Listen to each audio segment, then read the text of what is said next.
So from the NAD IVs, how did you then think that you should use this on your skin? Yeah. Actually, we were trying to create transdermal NAD delivery. And then through lots of research and development, we found out that actually when you give your skin NAD precursors, the skin keeps them because it doesn't want to give it to the rest of the body. So we sort of made lemonade out of lemons. So we didn't make the transdermal body booster, like body We didn't NAD replace booster. IVs, right? Right. Yeah, exactly. Not yet. But Yeah. yes, but we did create one of a kind skin supplement, specifically raising NAD plus in your skin cells and then turning on the rejuvenation specifically for your skin. And that's how Care NAD Boosting Moisturizer was formed. That was the first product we ever came out with.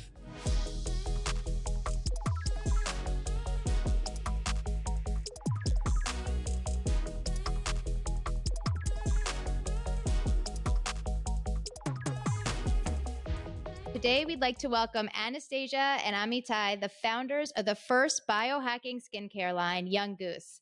Thank you so much for joining us today. Thank you. It's a pleasure to be here. Absolutely. Thank you very much. I'm so excited to have you guys here today. We actually met at the Biohacking conference in LA in September, and I was walking around and I saw biohacking your skincare, and it really resonated with me. I never thought about biohacking your skincare, more just about biohacking your body. Yeah. So I'm excited to kind of dive into what is biohacking. I think a lot of people don't even know what that means. And I've been using your products ever since. I ordered it at the show. And I actually have had such great results. So I am so happy to have you guys on board and to share with everyone about Young Goose, your skincare line. Can you tell us a little bit about what was the inspiration behind the line and why did you create this line? Yeah, Anastasia, tell the story how we started, because it's not like I think a normal skincare company starting. I think everything in biohacking is probably not what you would expect out of things unfolding, right? We all kind of find biohacking in different ways. So how about you take it? Sure. So I think, as most biohackers say, we were biohackers before the term was coined. But really for us, we were serial entrepreneurs. We were in the space for a while and we loved NAD IVs. That was the start of it. And I don't know if you saw a viral clip by Hailey Bieber and Kendall Jenner, but there was a clip where they were getting it together. I wish we can do NAD IVs every day, Exactly. So they were thinking that, and that was our thought process too. We were getting NAD IVs and we were like, we wish we could do it all the time, and we wish it could be more affordable, because back in the day, it was thousands of dollars. Mm-hmm. Now you can find it a little bit more affordable. So can you tell us quickly, what is NAD? And when you were doing these IVs, how did it make you feel that you craved it and wanted more? I feel like I might be one of the few people who still does not really know what NAD is. So I'm so happy that you asked that question, Amber. NAD, you can think of it as an energy molecule of your body. And you can also think about it as a fuel for repair processes. So every single repair and rejuvenation process that takes place in your body costs your body some amount of NAD. And unfortunately, by the age we reach 60, we have half the amount of NAD we had when we were 30. So therefore, we can start signs of aging, which is also accumulated unrepaired damage. Yeah. So therefore, people like to boost NAD to start those repair processes. Bottom line, NAD makes you feel younger or makes you function younger. It doesn't matter necessarily how you feel, because everyone has different, some people like me that they're extremely, extremely active. I feel that I don't recover as fast as I would when I was 20, right? Someone else, it would be, lifting their first child on their arms rather than their fifth child, and they can understand that they can lift them for a different period of time. My mother always told me that she would carry me until the day she dies. She can't carry me anymore. So to anyone, it would be different. But basically, you function like a younger human being. Anything from your digestion to your muscles. If you did have an NAD cream, for example, also your skin going to function younger. So that's kind of where we saw the difference. We felt younger. We felt more. Interesting that you felt that. And you guys are nice and young in your 30s. Yeah. Dina and I are in our 40s. I was first introduced to NAD in 2019 from friends of mine in Malibu who were getting those IVs. And at the time, one person was 50 and one was 30. Mm-hmm. And so they were loving it. But I still have not experimented. I like to say you're only as old as you feel. So I'm sticking with 25. Exactly. I say 13. I always tell people Anastasia is 15 with about 20 years of experience. Yeah. Exactly. I like it. Exactly. No, she really had a biological age test. Oh, the real deal. You got she's confirmed. effing 15 biologically. We need these secrets. I'm so excited. Sure. I'm an open book.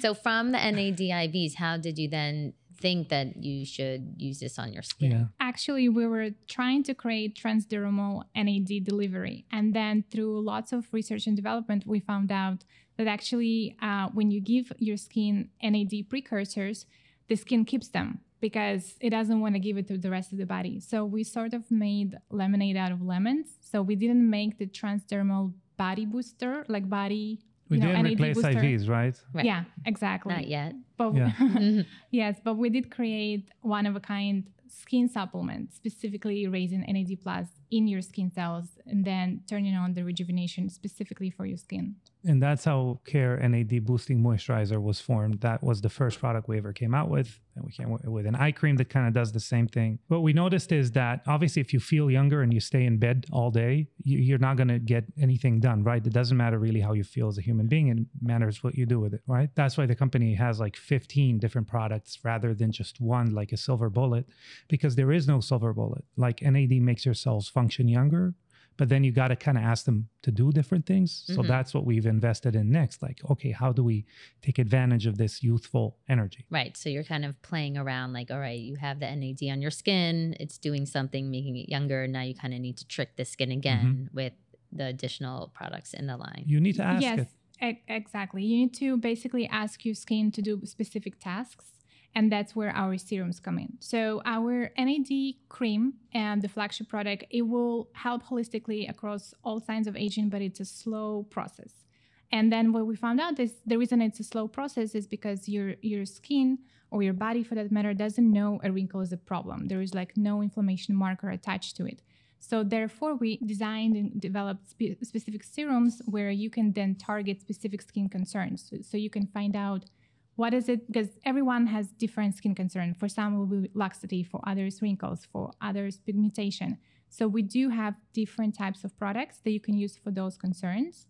And then the NAD will fuel these repair processes. So that's how the skincare, has a few steps. Right. So Dina and I are definitely results driven and we love products that actually work. I think we're on a mission of really introducing people to things that work. And I like the idea behind your mission of take control of your skin's aging. But before we get into your amazing product line, can you first tell us about the results that your clients see and how quickly do they see them?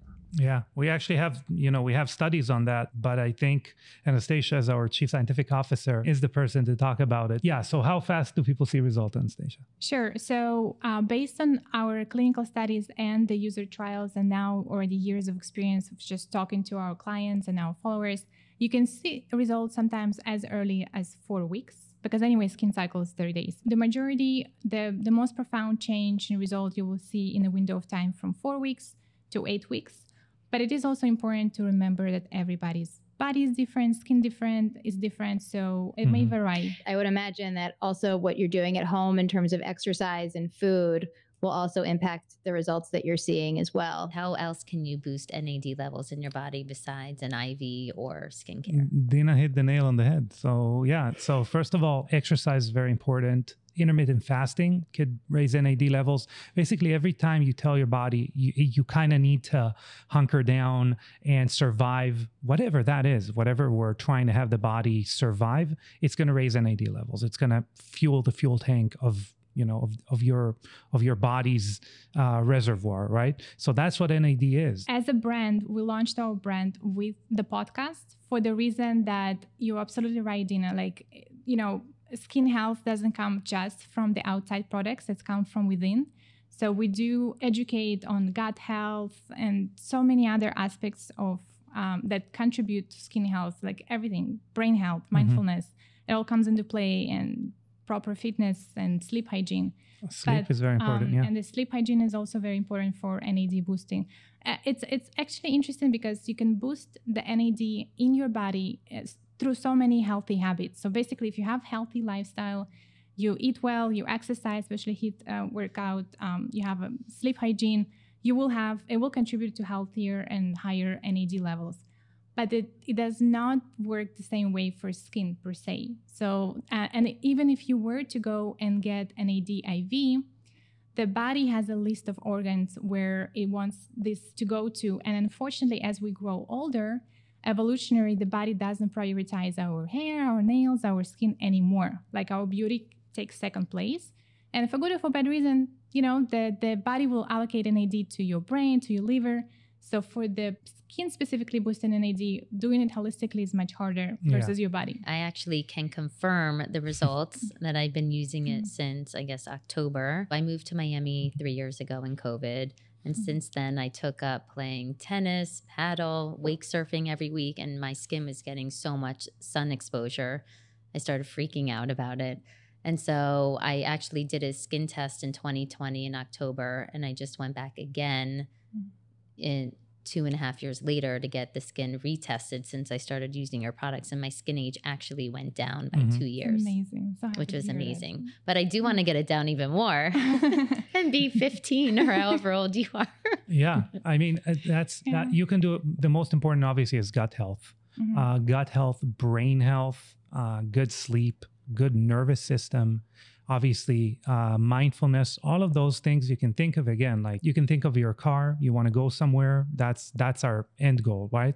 But in the middle, if you have 7 kids in the backseat and everyone's yelling, I want to go there, and you need to go there first and then there first. So obviously you're not going to have a lot of gas and you're going to get to wherever you're going very late, right? That's your body when there's a lot of inflammation and we're eating bad food and we're not sleeping and we're not exercising, and all those things are kind of diverting that repair energy from where it really needs to go, which is, again, if we're interested in better skin or, better hair, whatever that is, that's going to be our end goal. So we need to clear a lot of the other things that kind of sap that energy rather than only try to boost whatever process we're trying to get. Absolutely. I mean, that speaks to the heart of, Dina and I's mission of really beauty from the inside out first. Yeah. And how you take care of your body, what you put in your body. But it is also important. People are into what they put on their body. What can you say about these products in the clean skincare market? Where does this line fall? While we have like holistic mindset, it is important to understand that the term clean is being overused. It's being used as a buzzword, as an advertising term, as a marketing term. And a lot of the times it doesn't hold much weight. So you mean, Anastasia, everything I'm seeing on Instagram that says it's clean is not necessarily clean? Exactly. Normally clean of active ingredients. That's the most it is. That's another thing. So when you're early in your journey, in your early 20s, maybe early 30s, you can afford to use heavy active-free skincare, which is very easy to make clean, right? Because if the stronger actives you have, the more you have to make sure they're stable. And so if you're younger, you can use all that trendy, clean skincare products that don't have much inside, right? Like it's easy to be clean if you're like based on aloe vera or something like that. But this will not bring about a change. This will not reverse existing signs of aging. Sunspots, it will not tone your skin. You can't have a lot of actives that need to be active, that need to react with things, that need to create a process and expect them to not react to their environment in their container for, a year, 2 years. The average product sits on a shelf, clean, not clean, whatever, between 8 months to a year and a half before it gets to you. So anyone who says like, oh, I'm not going to put anything on my skin that I can't eat, what would you eat that sat on a shelf for a year and a half? I wouldn't eat anything. So you have to create like a very, very important balance between what's good for the entire body that I put on my skin, what's good for the entire body, what am I putting in that's not going to affect me negatively holistically, my endocrine system, my brain, anything like that. What's good for short term results wise, what's going to make my skin look the best now, but also what's great for longevity. You asked before about like, how fast will people see a change in their skin, right? Well, most of what aging is, it's like an iceberg, like 90% is under the surface. What you're seeing right now is not the results of aging, that the sun exposure that you had yesterday. Every time we talk to someone that's 50, 60, 70, 80, they said, oh yeah, I have this. They kind of know I have this because I was a beach bum when I was 25, right? So that's what you're paying for. We're correcting that damage rather than trying to tackle what you had done yesterday. Can you guys come talk to my 14-year-old daughter who insists on frying her skin? And I tell her all the time, you're 14 now, but you won't be 14 forever. And I promise you, when you are older, you know, yes, 100%. Unfortunately, I feel like a lot of us don't learn those lessons until later on in life, but it's good to keep telling people and hopefully they only communicate through TikTok dances right now, right? Yeah. This is true. How do they look on TikTok is like the main thing.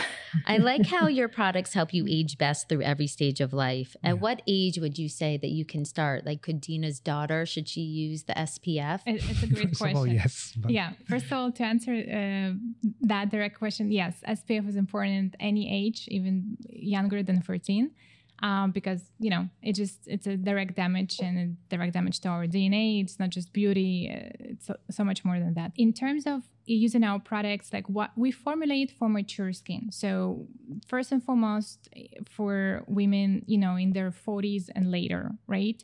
But at the same time, I'm in my mid-30s and I look around and sometimes I see women of my age with, unfortunately, already a lot of signs of aging. And I think that's because of toxins that we're exposed to, pollution we're exposed to, and blue light. And so that makes it so that even if you're in early 30s, you should start using the skincare products that are anti-aging to maintain and prevent. I'll give you a small statistic. You said aging from the inside out, right? So about 80% of the reason your skin ages specifically is outside in. So it's like pollution, radiation, EMFs, whatever that is. If you live in a polluted city, you age more, your skin ages more from pollutants and blue light than it would be from UV. It's very interesting, actually. I was going to ask you guys of what does your phone do to your skin? Yeah, I think for most people, they already were suspecting, right? We kind of like had an idea, I don't know, the thought that this might be not healthy to have a blue light shining at our face like day in and day out. But now in 2021, a very extensive study was published that confirms that blue light, which is HEV, high energy velocity light, does break down collagen in our skin. It dehydrates our skin so the skin gets noticeably drier.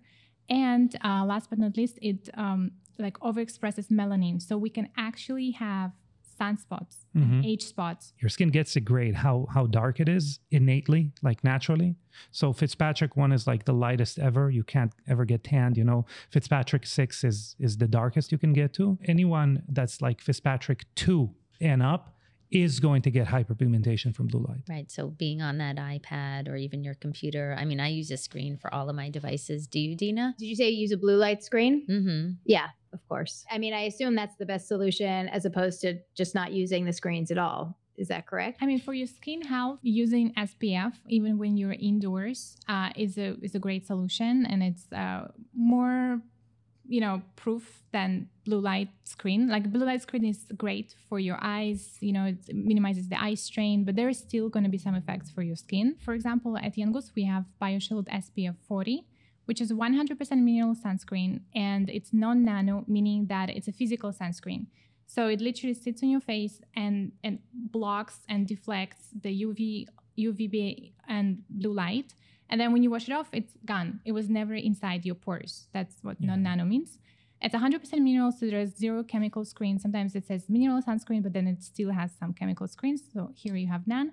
And last but not least, it has other skincare actives that make it 360 degrees protection. So indoors, unfortunately, sometimes people have more pollution than outdoors. That's what happens with the vents and mold and whatnot in buildings. There are like actives such as lipochromin 6 that protects your skin from not just free radicals of oxygen, but also nitrogen and carbon. And there are other actives heavy there. metals, pollution. I like that. I never would have thought to wear SPF indoors. And I know we want to talk more about your diversity of products, and something you said really struck me in terms of everybody needs something different. Even the same person needs something different depending on where they are in their life and their month and all of that. But if I'm on a limited budget and I only have so much money to spend, it sounds like the SPF might be top priority. Am I correct in saying that it's one of the most important products if I have limited amounts to spend? Definitely, especially in the summer, or like now, like there is summer, there is travels coming up.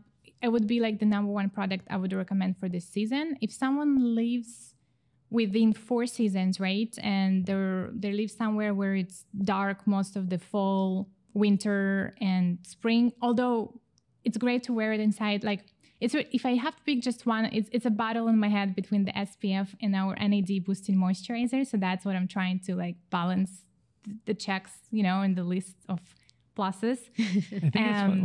I think it's what a person needs. What we try to do is like Young Goose is basically like two sides of the same coin. One side is, okay, we'll take the best science there is as far as longevity, and we'll translate it to wherever it fits best in a skincare regimen that would make sense to you. We didn't invent some kind of mousse that you don't know exactly when to put it, right? We have a serum, we have a cleanser, we have a moisturizer. That's like one. And the other is just taking whatever product like a serum, like a retinol or a sunblock, and biohacking it, like making it the best product there is. So if you need a sunblock and you don't have a good one that you are loyal to, that's going to be your best product. If you need a moisturizer, if you need, something for hydration, if you need a cleanser, each one of those products are going to be the most important product for you. And we guarantee you're going to get like the best bang for your buck. So tell us about biohacking skincare. What does that mean to you? Biohacking is, like Dave Asprey says, it's changing the environment within you, around you, to affect your biology. And that's, I think, the difference between normal skincare, which it could be result driven, and biohacking skincare. Normal skincare is like, okay, let's just make you not appear older. But if you're accumulating more aging in the background, me trying to make you not appear older in a year would still mean you look older than you are today. Whereas what biohacking skincare tries to do is really change the function of your skin, make your skin function like a younger skin. And then again, changing the function by asking it, okay, so now that you feel all young and excited, okay, now fix pigmentation. Okay, now fix this wrinkle. Okay, now tighten the skin, whatever that is. Yeah, so I think for us, just to sum it up, we look at the root causes of skin aging and we try to go for those cellular pathways and counteract them, versus just treating the existing signs of aging, which is a lot of the other approach that you see from other brands. And I also think a lot of the beauty industry, so much is just marketing and advertising, and it's all fluff, right? And it's just, we're, here at the Well Job here to sift through the noise and help people. If you're going to buy a moisturizer, you might as well just buy the best moisturizer that's actually going to work with SPF. I've tried so many. I don't know how many you've tried, Dina, but I mean, a lifetime supply already. Yeah, of course. They would not break to mention me what out. my 14-year-old daughter has in her bathroom, which is terrifying. The skincare routine of teenagers. That's for another episode. Yeah, for sure. But I've tried so many SPF moisturizers and really nothing would work. I mean, especially I've been really testing it by going out surfing every week. And, I get a slight burn or it would break me out. Whatever it was, it just wasn't the right formula until I tried yours, and really it's been no problems since day one. So whatever it is from a formula standpoint, and you definitely biohacked it. I mean, it's working, which is great. I would love for you to tell me, because I remember when we first met, I was not in the market for a new skincare routine. I thought I was set. But after speaking to you and really understanding the ins and outs of the line, you sold me on a couple products, which I was not intending to buy, but it means you were a good educator for me. Tell me a little bit what's unique about your eye serum, because I know I used to be really good about an eye serum in my 20s. I sort of don't know why I just kind of stopped doing it in my 30s. I probably shouldn't. And now I'm in my 40s. I brought it back. What is unique about your eye serum compared to others in the market? Sure. So first of all, it's a very common question that people ask themselves, like, eye cream, is this a fad? Like, do I really need another moisturizer from a day moisturizer, from all over face moisturizer? So to address it, it's the same product. Like our eye care is also a serum and also a cream, like in one. The answer stems from the fact that the eye area is very different from the rest of the face, and the skin is very different. So the skin around the eyes is much thinner. It's the thinner skin you have on your face. From a structural point of view, it doesn't sit on a fat tissue like the rest of the face. So it also doesn't have any like oil supply, and then it also sits on a hollow space. So just the biology and the structure is very different. So you really want to find a product that will address it. So when we developed our eye cream, we looked at all of those specific eye area concerns and we just addressed it one by one. So first of all, we have GHKCU peptide there that boosts collagen production and it thickens the skin. So as you grow older, your skin gets thinner, and then when you thicken it, you can see less dark circles just because you have less That's my shadow from the problem. I have a underneath. lot of veins under my eyeballs.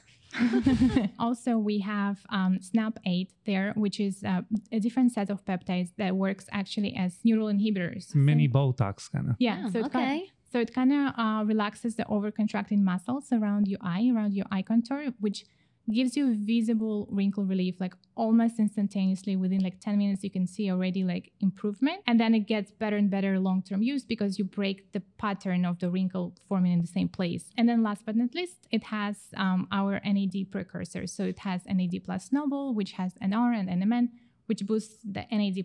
For the eye cream, we use lower molecular weight and lower molecular size, specifically for the thinner skin around the eyes. Yeah. I can attest. So for those people who do Botox around their eyes and they say, do I need an eye serum? What would your answer be? Well, first of all, actually, it's a very complex procedure to do it around the eyes, the Botox. So not a lot of people want to do it there, but not a lot of people do. Our facial moisturizer and the eye moisturizer, the peptides that we use actually have clinically been shown to support Botox. So for people that do injections, it actually helps those last longer. We're not going to tell people not to do Botox, by the way. That's actually, I don't know if we have an opinion about it specifically, but for sure, we're not one of those people who think it's not okay.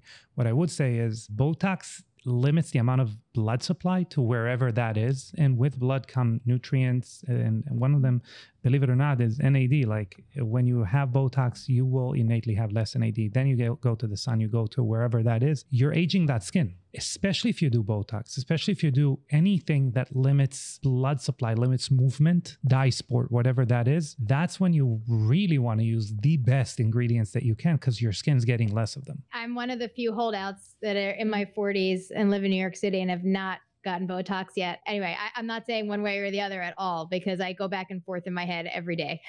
Dina and I talk all the time. And I have done Botox and I do Botox, but I think I try to space it as much as possible. I do it for sure once a year, at most twice. Which is unusual because I think the protocol is every 3 months. And when you get on that cadence, you're just like on the hamster wheel. Would you say that using your products will help to extend the shelf life of needing to maybe do those freezing injections? Yes, we definitely have developed it this way. So it does the active ingredients such as Matrixyl 3000 has been called topical Botox, just like that SNAP8. It does clinically show that it helps you space this out. And another tip I have is that you should find a good facial masseuse, like a person that does facial massages.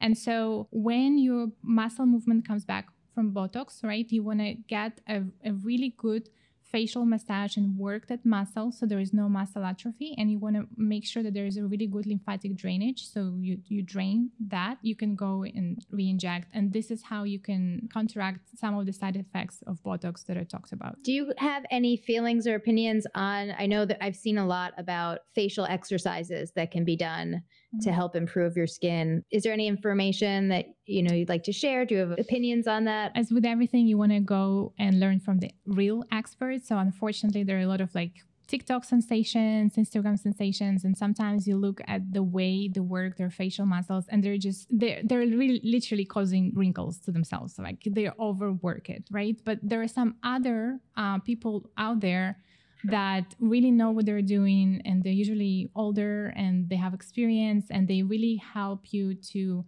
tone the skin and do proper, again, facial massage for the drainage purposes. It's very important to drain the lymphatic fluid. So unfortunately, I don't have like a go-to person that I can recommend. I would just always say to be careful, not to get like a gua sha set and just do it DIY, because you can actually hurt yourself. You can like the pressure that you need to apply when you do lymphatic drainage is very minimal because it's right underneath the skin. On Instagram, people put so much pressure, like they're inevitably just breaking their own collagen there. I would say a few things. What it's touted for is like keeping the volume and stuff. That's normally a fat tissue under your skin, which you lose when you age.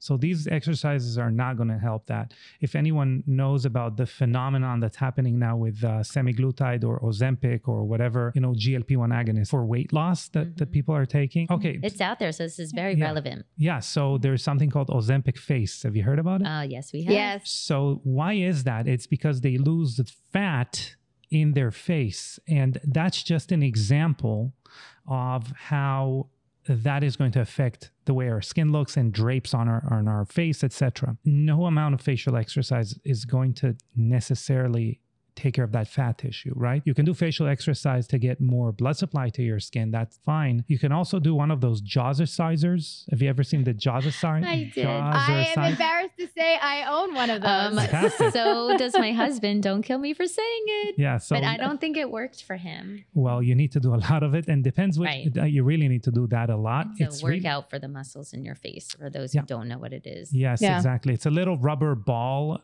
or little two like squares that you stick either the sides of your where your mandibles are. Yeah, and you chew on it. Yeah. There's a ball that you chew on, which you stick in the front of your. It looks absurd. That was his problem. He's like, where am I? I go, you should do it in the car on the way to work. He goes, and then I pull up at a red light and some guy sees me chewing on a ball. I was like, whatever. You look like a big baby. Yeah, but what that would do, aside from really improving your nasal breathing, again, like nasal passageways and stuff, it does help with tightening of skin because it adds volume to the face. So that could help. Some electrical magnetical stimulation could help. Professional treatments could help, like radio frequency could help because it creates scarring, actually. If there's one thing I'm pretty consistent about, it's my skincare routine, but I'm super simple and I don't like too many products. Yeah. So if somebody was interested in testing the line, and I think I even, when we met, asked you, what are the basic intro products that you would recommend for somebody to trial? My answer didn't change since this is why I bought a few, maybe. Yes, and so I'm going to share them right now. So definitely everyone should be using our NAD boosting moisturizers. So, whatever skincare other products you have, it doesn't have any active to cross-react, so you can seamlessly add it to your skincare routine. And as we said, boosting NAD plus levels within your skin cells will fuel the regeneration processes. The NAD boosting care moisturizer for the face and décolleté, and the eye care. So these are kind of like the go-to. And then, of course, our hyperbaric mask, which has been like one of the biggest converters to our line. So if you already have a skincare set, like you have your routine, you don't want to mess it up, this will be the one product to seamlessly add because it doesn't replace anything that you already have in your skincare routine.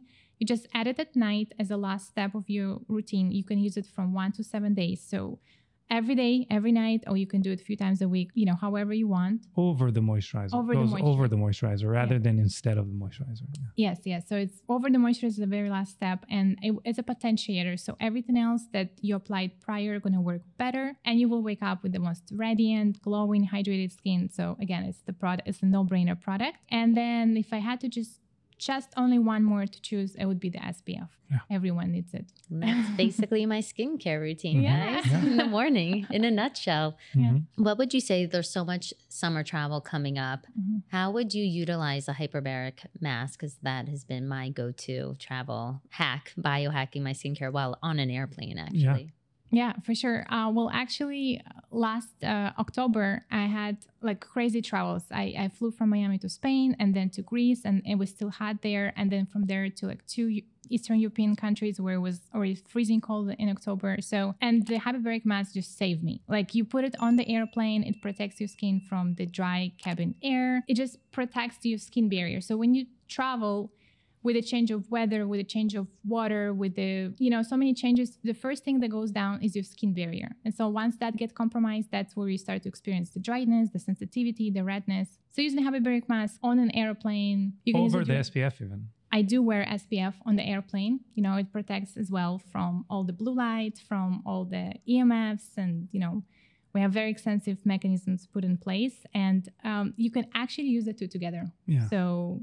Yeah, I think that's a huge takeaway for me is about using SPF indoors. I really, especially if I went, on an airplane ride, I would not think to ever put SPF. I would just do my moisturizer. I would say even if you live in New York and you go to a dinner, right, and you're going to walk the street with all the pollution and everything, I'd use SPF. I'd use the sunblock. This is probably what's going to aid you the most in all of that day where you were sitting indoors and not getting a lot of pollution and sunlight, etc. And then you didn't prepare your body. Your body is like, I'm done for today. I'm good. I'm going to sleep soon. Then you're going outside and you're getting hit with all these free radicals, heavy metals, pollution, whatever, the exhaust, whatever that is. That's when you're going to age, actually. Yeah, it's very interesting. That is definitely my number one takeaway. I have visions of just slathering all of my children in this SPF every day. Your skincare and your cycle, and that, your skin evolves throughout your cycle. Can you speak a little bit about how over, a 30-day period, how your skin changes? Females, we have our ebbs and flow. We have our the 3 sex hormones, which are the estrogen, progesterone, testosterone. They really affect the composition of our skin on a weekly basis. So every new week, we're going to have different skin composition. So for example, during the menstrual phase, your estrogen is much lower, and that contributes to a much drier skin. And then you also have rising prostaglandins, which contributes to skin sensitivity. So my skincare tip would be like, stay away from painful procedures, right? Don't do waxing, don't do microneedling, microabrasion, anything like that. And go for your heavier serum or moisturizer that week. And then we go into the follicular phase. And that phase, you start already develop, like the estrogen rises. So you have more moisture. It's actually like a golden week. It's like the week where your skin looks the best. This can be a week where you can feel like your skin is extra oily. You can see more blackheads or whiteheads because of the extra sebum production. So you want to actually keep your makeup and skincare light. So that will be one of the takeaways. And then going into the luteal phase, that's when your progesterone goes higher. And with that, you actually have more tendency to express melanin. So you want to really make sure that you're very diligent about your SPF and protecting your skin from the sun. And you also have very high production of sebum. And so from the ovulatory phase to now, you can actually have high chance to develop menstrual cycle acne. Right. So you want to go for anti-inflammatory, antimicrobial products. In our skincare line, it's, for example, green tea fighter serum. So we actually have a whole protocol that explains how you can cycle different serums. So you have your cleanser, your moisturizer, your SPF the same, but then you can choose different kind of products, which will be just one step that changes, that will support your structure of the skin, your composition of the skin based on the hormonal fluctuation. I love that. Yeah, Dina and I are very into, syncing with our cycle and with diet, but with skincare, people hadn't really brought it up until I heard it from you guys. I think she's the oracle of skin cycle syncing. I did start talk about it about 2 years ago. So it becomes more prevalent now, which I'm very happy for, because just like you optimize your workouts based on your cycle, your nutrition based on your cycle, it's inevitable that skin changes. And it's also something I want to say to everyone. So even if you're in the position where you maybe don't have as much of, cycle, right? For whatever reason, your skin's still never going to be the same. So the biggest, advice whenever people ask me, help me with, the protocol and put together a skincare routine for me. The biggest advice I can ever give is just listen to your skin. Just just like you can figure out what your body needs in terms of workout, today and tomorrow is probably not going to be the same workout, or you're not going to eat the same food every single day. There will be some changes to your skin. So you have a method in place, but you always need to listen. One day it's going to be a little bit oily, another day it's a little dry, reactive. Just listen to your skin and you'll figure it out. Just like listening to your body is always a good idea. It's all part of the same package. Absolutely. Exactly. Just tuning in. Thank you both so much for coming. I feel like I learned so much, really, even about, Amber, as you said, sunscreen indoors and protecting from pollution and all of the different ways everything we do affects our skin. It's been extremely insightful, and we really appreciate you giving your time. Absolutely. Thank you. And you can check out the products at younggoose.com. We'll be giving our subscribers a discount in the show notes. You can check them out there. Yeah. And let us know how your results are if you give it a shot.